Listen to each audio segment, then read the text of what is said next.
Eric, why are we starting with Master of Puppets? That's not a normal intro for the show.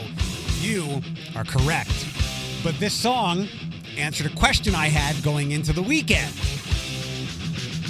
Was Stranger Things going to give pop culture another song like Kate Bush, which has been the most streamed, most listened to song in the country, maybe on Earth, definitely the country, since the first part of season 4 of Stranger Things came out. And there was a usage of that song. You know the riff, there's this.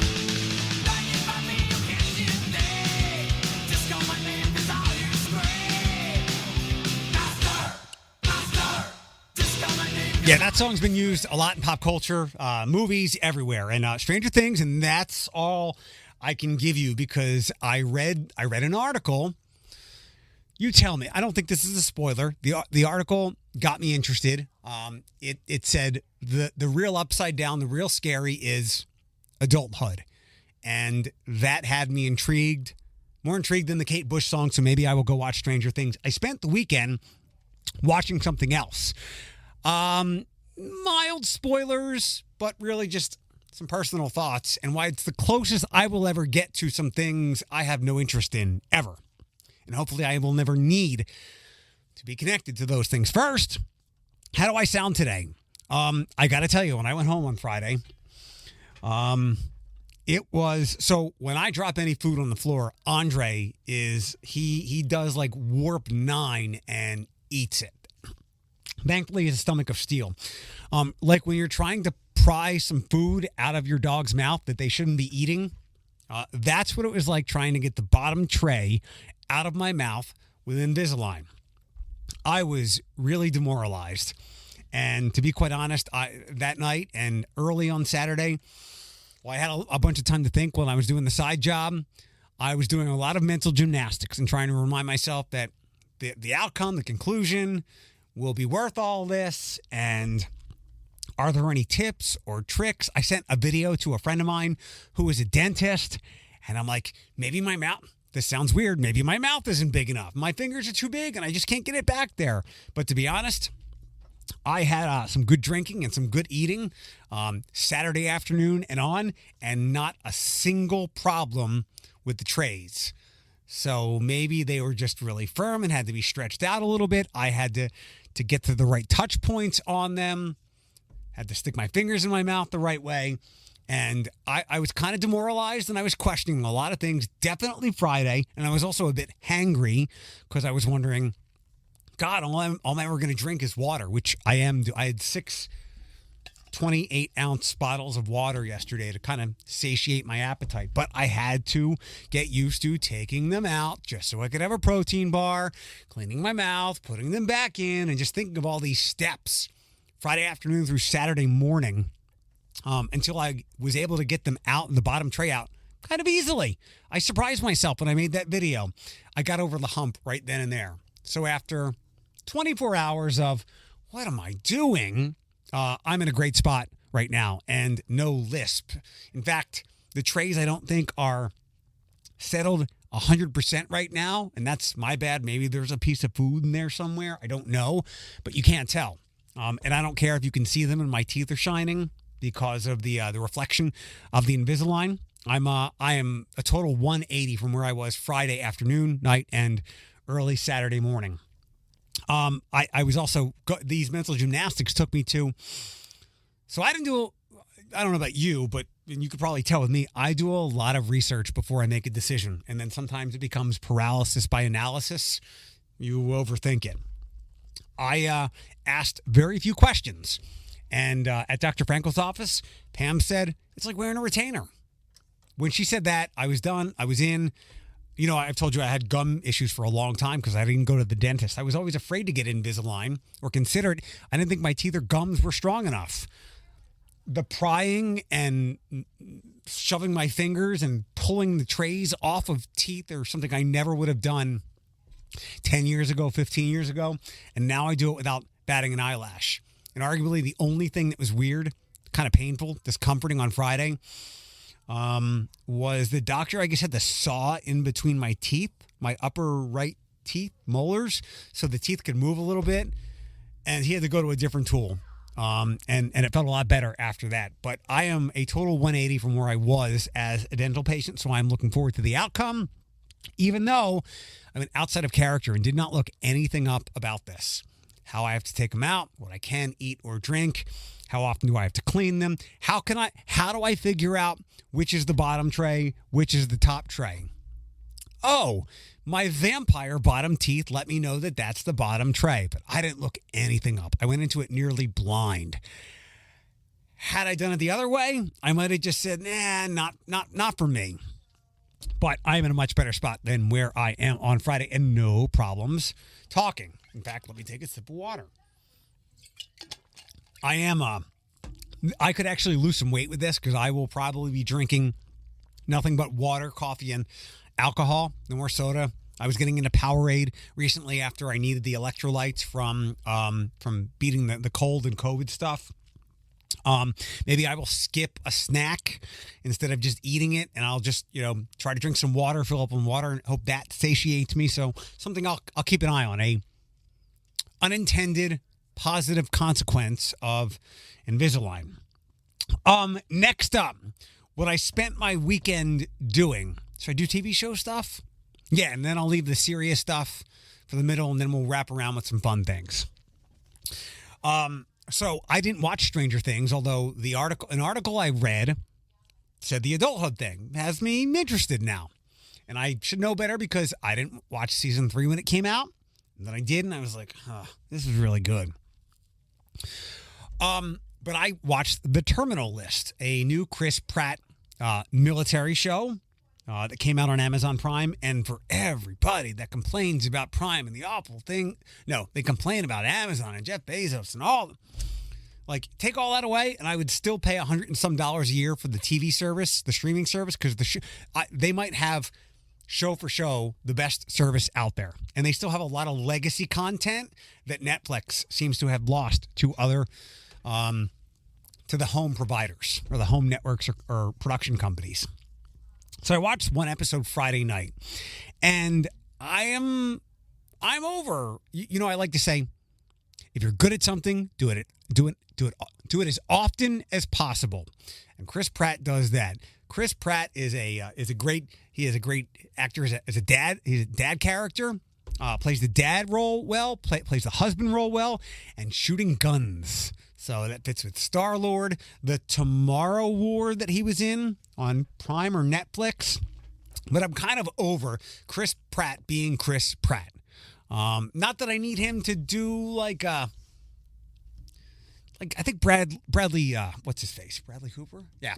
Did a bit of a pivot in the middle of his career and showed us how much more diverse he was. I don't need that from Chris Pratt. I'll just find other stuff to watch. But the last 5 minutes of this episode, and I'm not going to spoil a whole lot here. The last 5 minutes of the episode, because it was if you've seen one military type show, guys coming back from war, losing friends, all that stuff. It checks every cliche and trope. But the last 5 minutes had me go, I'll keep watching this. And through this series, it continues to check every trope and every military movie cliche, but it is done extremely well. I saw that Chris Pratt, he had Army people and veterans in the movie, which you'd think others have done plentiful times. But I will say when it comes to feeling like you're there and understanding the horrors and the violence and sounds of these weapons and what they can do to people. And I know that might hit a nerve after only in America would we have another mass shooting on July 4th. But watching this show and the authenticity that Chris Pratt did as a co-producer of the show, it's from a novel. I told you it's called The Terminal List, right?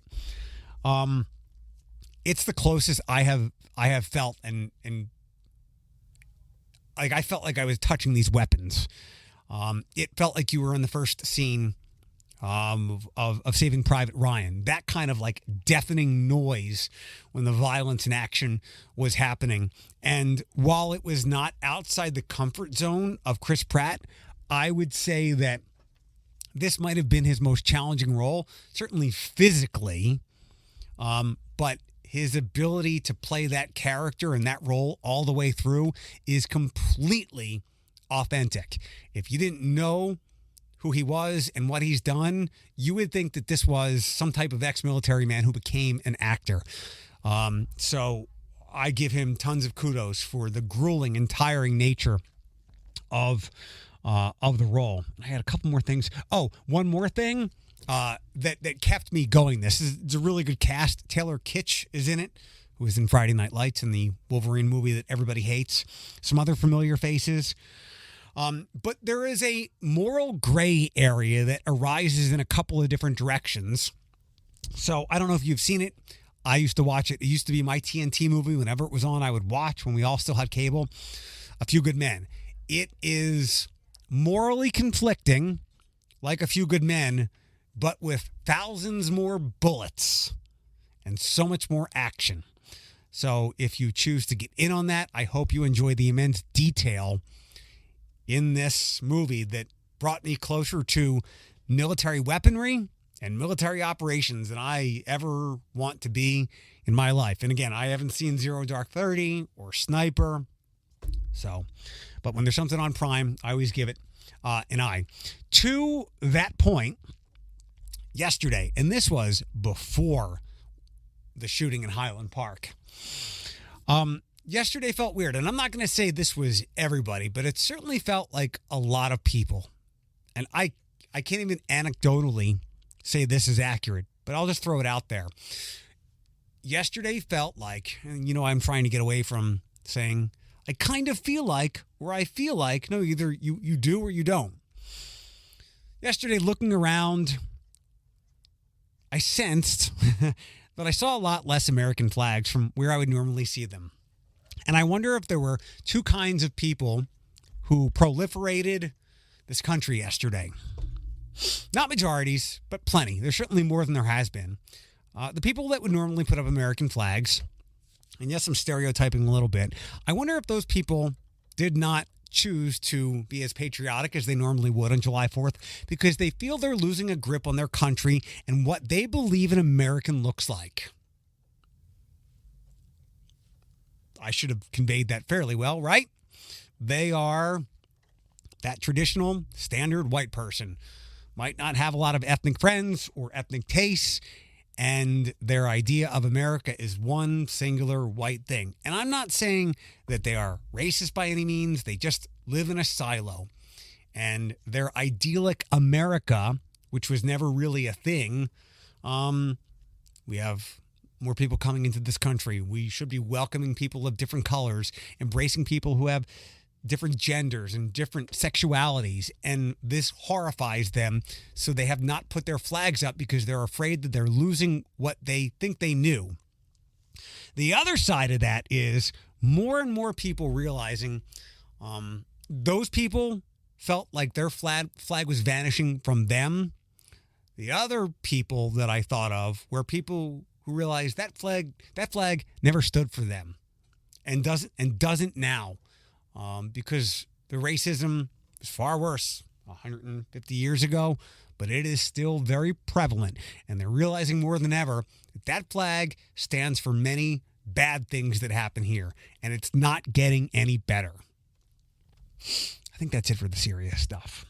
Oh, fireworks. For my entire life, fireworks have always, and we have to differentiate. Fireworks are what happened over the river downtown Saturday night and what will happen in Sylvania on the 8th. Firecrackers are what people set off in their neighborhood.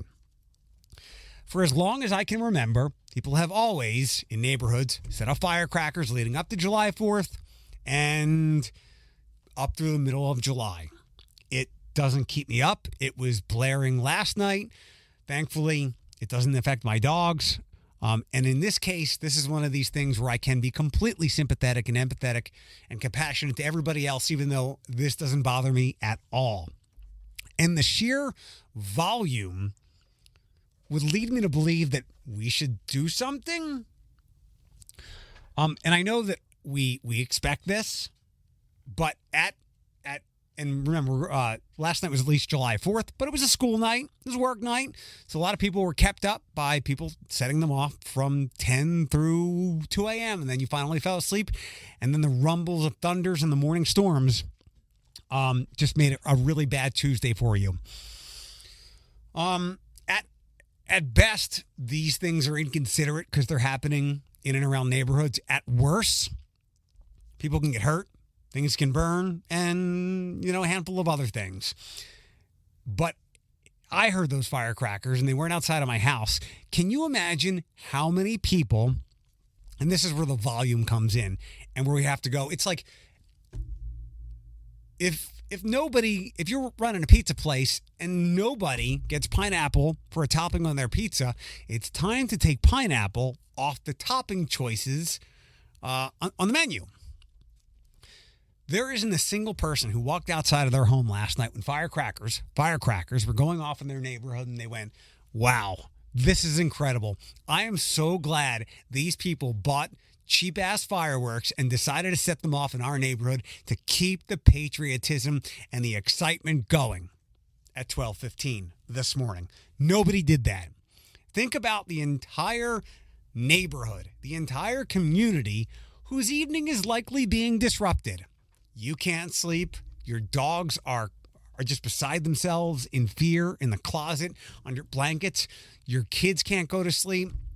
Think of how many people are negatively affected, negatively disrupted because a couple of people want to set off some firecrackers. And again, in most cases, it's more likely they hurt themselves than someone else or something else gets set on fire. That's why I said last week, let four-fingered Frankie or one-eyed Oliver explain why they wish they hadn't set off firecrackers, because they can be dangerous and you're maybe drinking or high and maybe careless. But the sheer volume of people who are negatively affected and disrupted by this, and if we're just one night or one weekend, okay, but I'm certain my whole life this has gone into at least the second week of July, and then there's fireworks sales, firecracker sales, and then it goes through. Even though a lot of people are minimally affected, slightly disrupted, there are many things that cause a bad night's sleep. It seems like we would crack down on just for the sheer volume of people who despise this. Or is there a more productive way about this? Hey, if you've got your own firecrackers you bought from Michigan, we're going to let you come to X, Y, and Z, and then from 6 till 9, set them off at your leisure.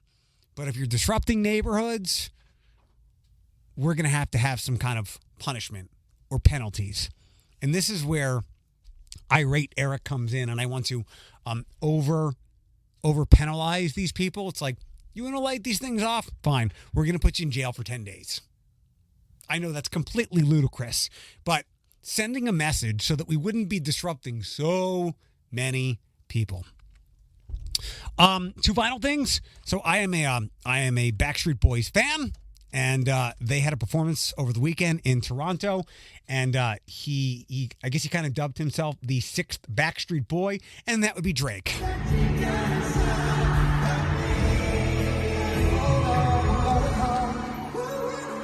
That's them doing one of his songs.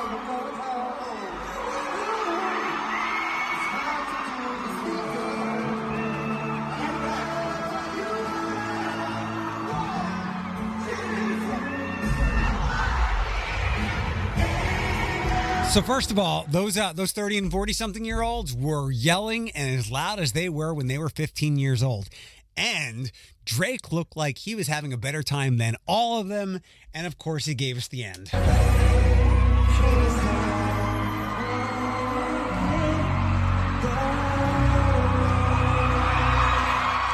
actually would have liked a little more Drake with singing with them, but I got what I got. One last thing. A Delaware mall. I don't know how close it was to where I grew up, where Delaware was right down 95, 45 minutes away. Tax-free shopping.